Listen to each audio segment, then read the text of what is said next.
Dobrý deň. V nasledujúcom videonávode sa pozrieme na novinku AutoCADu 2015, ktorá možno viacerým z nás pôsobila vrásky na čele. Autodesk si totiž vymyslel to, že už viac menej avizoval niekoľko verzií dozadu, že opustí prostredie ikoniek a bude používať len pás kariet. 2015 je prvá verzia AutoCADu, ktorá už nemá pripravené ikonky ako pracovné prostredie. A je len na užívateľovi, či sa s tým nejako stotožní s tým novým pracovným prostredím, alebo si nejakým spôsobom tie ikonky do toho AutoCADu dostane. No a v tomto videonávode si teda povieme, ako to tam dostať, aké sú možnosti. V princípe máme tri možnosti. Buď si pomôžem sám a vytvorím si tamto prostredie, buď mi pomôže Štor ako firma, ktorá mi nejaké súbory, ktoré to prostredie ikonkové obsahujú, dodá, alebo mi pomôže samotný Autodesk pomocou nejakej migrácie nastavení. Ukážeme si všetky tri možnosti a potom je už len na vás, ktorú z nich si vyberiete a akým spôsobom si vlastne tie ikonky do svojho AutoCADu naspäť vrátite.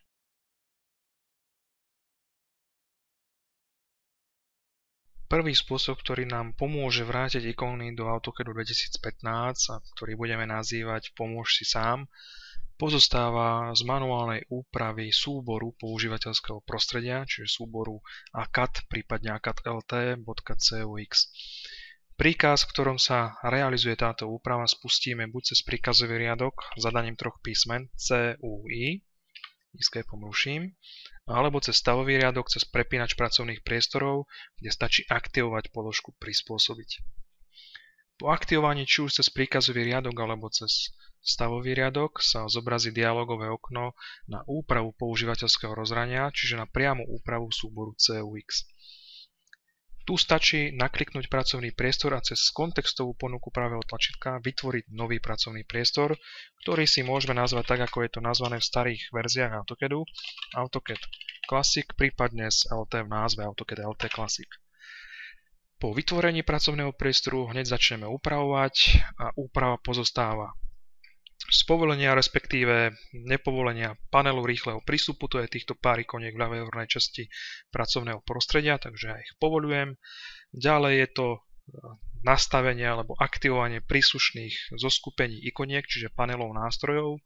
Chceme mať ikonky na kreslenie, na modifikácie vlastnosti hladiny písma, a taktiež niekde v spodnej časti sú aj štandardné panely nástrojov. No a v pracovnom prostredí chceme mať zobrazované aj ponuky, textové, súbor, upraviť, zobraziť a tak ďalej, ako je to aj v tých pôvodných AutoCADoch, tak to môžeme rovno zafajknúť ako všetky naraz, nemusíme to po jednej vyklikávať. Aby sme mali úpravu kompletnú, v pravej časti, kde je zoznam jednotlivých položiek pracovného priestoru, rozbalíme ponuku paliet a pre paletu Ribbon povieme, že ju nechceme zobrazovať. Ostatné môžeme nechať viac menej bez zmeny. Potvrdíme tlačítkom hotovo.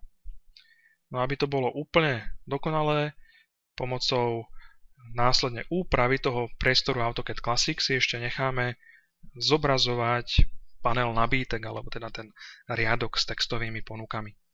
Necháme ho zapnúť. Tu treba zmenu, ktorú sme práve realizovali, a uložiť tlačítkom Použiť. Následne tlačítkom OK opúšťame nastavenie pracovného priestoru, do ktorého sa samozrejme môžete kedykoľvek vrátiť a prispôsobiť si ho rovnakým spôsobom aj nejak inak, čiže nejaké iné ikony aktivovať a podobne. No a od tejto chvíle máme v ponuke AutoCADu aj pracovný priestor AutoCAD Classic, ktorého aktiváciou sa prerobí pracovné prostredie a bude vyzerať tak, ako vyzeralo predtým. Tu už viac menej stačí sa len vyhrať s tými ikonami a usporiadať ich tak, ako si to predstavujete. Treba toto presunieme sem, toto presunieme sem. V prípade, že nám tam nejaké ikony chýbajú, teraz už vieme postupovať tou jednoduchšou metódou. Hoci kde na ikonke klikneme pravým, vyberieme z ponuky, respektíve mimo ikoniek pravým a z ponuky AutoCADu aktivujeme príslušnú skupinu nástrojov. Čiže takto si môžem treba doaktivovať ešte pre mňa zaujímavé nástroje na prácu s hladinami s názvom hladiny 2. Takto toto ešte poupratujem, aby to vyzeralo.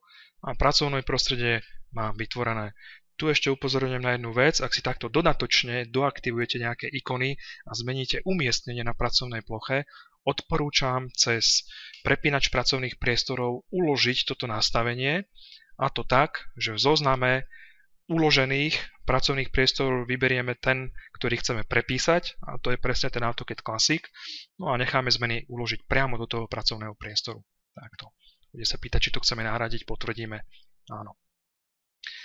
Následne, keď budeme prepínať pracovné priestory, to je to pôvodné zobrazenie, a toto je už naše nové zobrazenie, tak sa v tom novom zobrazení už zobrazia aj novo uložené ikony, ktoré sme si doaktivovali. Aj to usporiadanie tých ikoniek na pracovnej ploche je presne také, ako sme chceli. Čiže toto je 100% funkčný a pomerne jednoduchý spôsob, ako tie ikony do AutoCADu vrátiť. AutoCAD tie zoskupenia ikoniek má stále pripravené, len ich nemá aktívne, takže stačí len vytvoriť ten pracovný priestor a ikony takýmto spôsobom vrátiť späť na pracovnú plochu.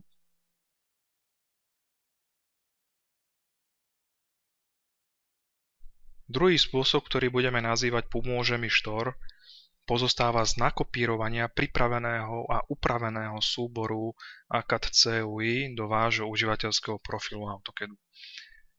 Len pre ilustráciu, aktuálne v AutoCADe požadovaný priestor AutoCAD Classic, teda priestor s ikonkami nemám, ikonky nemám aktívne, mám len pás kariet.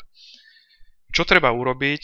Cez pravú ponuku, kontextovú ponuku pravého tlačítka spustiť možnosti Options AutoCADu. V nich sa pozrieť hneď do prvej kartičky súbory, kde v prvom rozbaľovacom okne vyhľadávacie cesty si treba nájsť tú najdlhšiu cestu k adresáru Support. Toto je ona. Je to vždy v nejakom vašom užívateľskom profile v X skrytých adresároch. Prečo? Lebo do tohto adresára treba nakopírovať to, čo si stiahnete zo stránok firmy Štor, z CAD centra, a tým spôsobom dostanete tie ikonky do svojho AutoCADu. Čiže jednoduchým dvojklikom aktivujem danú položku, ako keby som ju chcel upravovať. Ctrl+C, kopírujem si ten názov, môžem okno uzavrieť. Vo Windowse si otvorím ľubovoľné okienko, či už je to knižnica, tento počítač alebo čokoľvek, a do horného riadku s cestou Ctrl+V vložím nakopírovanú cestu. Potvrdím Enterom a som v adresári, kde potrebujem nakopírovať ten upravený z CAD centra stiahnutý súbor ACAD alebo ACAD LT-CUI. Toto je ten pôvodný, ktorý ikony neobsahuje, a ten nahradím novým, ktorý ikony obsahuje. Je nutné ale AutoCAD uzavrieť, aby sme mohli tie zmeny realizovať. No a následne si pomôžem. Už upravený súbor Ctrl+C vkladám do adresára, ktorý som si takto otvoril pomocou AutoCADu. Je dobré pre istotu ten pôvodný súbor odzálohovať. Ja to aj tak teraz urobím, skopírujem, ale ponechám obidva. Tak. Pričom ten pôvodný premenujem, ja neviem, na Alt alebo Autodesk a proste nejaké ďalšie znaky tam pridám. No a ten nakopírovaný už len premenujem, aby sa volal, ako sa volá ten pôvodný, čiže pôvodný názov je ACAD bez ďalších znakov. No a následne po štarte AutoCADu sa už objaví prostredie aj s ikonkami.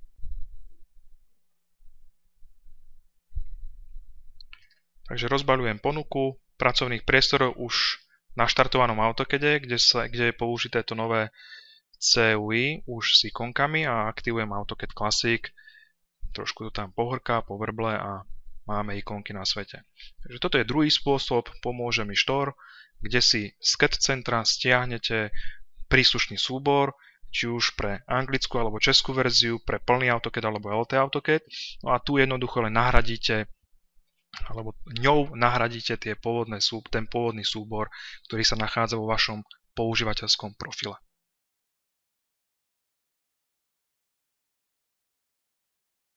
Tretí spôsob, ako je možné dostať ikonky naspäť do AutoCADu 2015, je metóda Pomôže mi Autodesk. Má to jednu podmienku: na počítači, kde sa nainštalovala aktuálna verzia AutoCADu 2015, musí byť prítomná aj staršia verzia AutoCADu v tej istej jazykovej lokalizácii. Takže ak používam český AutoCAD, ak tam mám starší AutoCAD, môžem použiť túto metódu. V prípade, že žiadnu inú verziu na danom počítači nemáte, len nainštalovanú aktuálnu, je potrebné použiť niektorú z predošlých metód. Pomôžem si sám, alebo pomôže mi Štor. Takže poďme sa pozrieť na to, ako funguje metóda Pomôže mi Autodesk. Po prvom spustení AutoCADu, hneď po nainštalovaní, ak je teda prítomná tá staršia verzia, sa objaví dialogové okno migrácie nastavení, kde je jednoduchým spôsobom možné určiť, čo chcem z toho staršieho AutoCADu do novšieho AutoCADu preniesť. No a jednou z vecí, ktorá sa takto prenáša, sú aj súbory CUI, čiže to používateľské prostredie. Okrem toho sú tam aj ďalšie veci, ale tie teraz komentovať teda nebudem. Takže nechám len CUIčka, ostatné odfajkám. OK.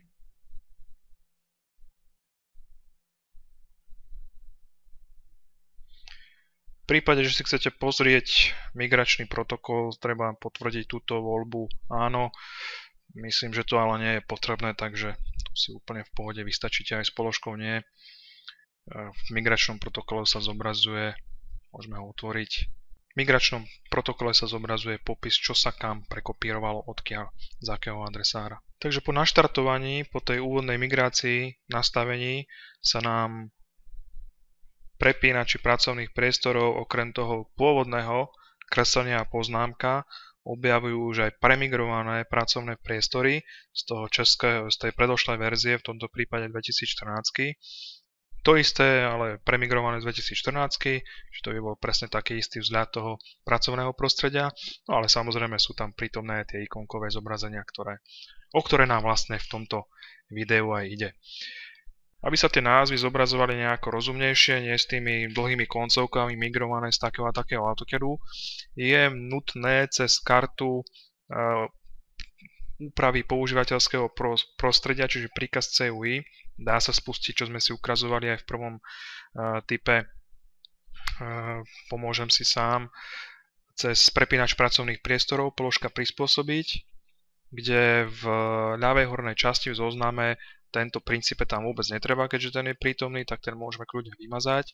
A tento existujúci, ten môžeme jednoducho cez kontext pravého tlačítka premenovať na AutoCAD Classic.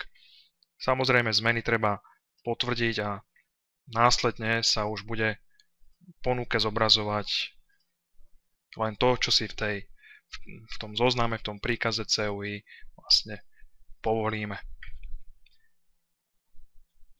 Takže toto bola tretia možnosť, ako dostať ikonky do AutoCADu pomocou migrácie nastavení. K tej migrácii ešte jedna taká drobnosť. V prípade, že migráciu nezrealizujete hneď na úvod pri prvom spustení AutoCADu, že ju zrušíte, je ju možné kedykoľvek dodatočne aktivovať priamo cez položku Štart Windowsu, Autodesk, nainštalovaná verzia AutoCADu, v tomto prípade je česká verzia AutoCADu LT, a tu je záložka migrácia užívateľských nastavení, ktorú je možné kedykoľvek aj dodatočne aktivovať. Podmienkou ešte raz je to, aby bol na danom počítači nainštalovaný niektorý z podporovaných AutoCADov, čiže od verzie 2012 smerom hore.